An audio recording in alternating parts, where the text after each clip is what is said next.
Uncle अब होगा क्या? आपको बाबा से बात करनी चाहिए। मेरा ख्याल है पागल हो गए वो। सबके सामने आकर वो इतनी घटिया बात कैसे कर सकते हैं? मुझे नहीं पता अजलान, यकीन करो मैं भी बहुत हैरान हूँ।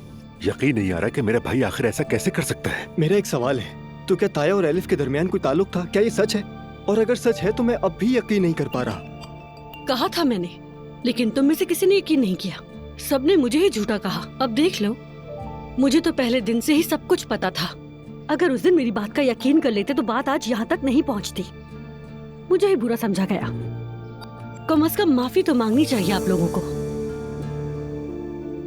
चलें, खैर, उम्मीद है आइंदा से मेरी बात संजीदगी से सुनेंगे। अम्मी कैसी हैं? सो रही है। रोहान से बात कर रही थी मैं। उसे तो पता होगा सब कुछ। मेरे बाप की माशूका उसकी बेहतरीन दोस्त जो है। अजलान, अब रोहान पर गुस्सा मत निकालो। अब इस बात से क्या फर्क पड़ता है? कैसे फर्क नहीं पड़ता अंकल? बताए ना कैसे फर्क नहीं पड़ता। मतलब इतने अरसे से हमें कुछ पता ही नहीं था। हैरान हूँ मैं इस पे। एलिफ ने बाबा को बहकाया है, उसी ने वर्गलाया होगा।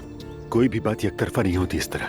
अब एलिफ को सारा इल्जाम मत दो तुम लोगों ने अपने कानों से सुना था ना कि भाई ने सबके सामने क्या कहा। अब क्या होगा चाचा जान? क्या आपको लगता है कि वो तलाक ले ऐसा लेगी? मत बोलो। आपने सुना था ना मेरे पापा ने क्या कहा? कुछ भी नहीं होगा। ठीक है बच्चों, मैं चलता हूँ, कंपनी जाऊंगा। अगर भाई वहां मिले तो उनसे बात करूंगा मैं। ठीक है चाचा जान, हमें बाखबर रखिएगा। बिल्कुल। मुझे भाभी की हालत की खबर देते रहना तुम लोग। मैं वापसी में यहीं आऊंगा। मैं भी घर जा रही हूँ, कुछ कपड़े लेकर वापस आ जाऊंगी। चलती हूँ मैं। ठीक है।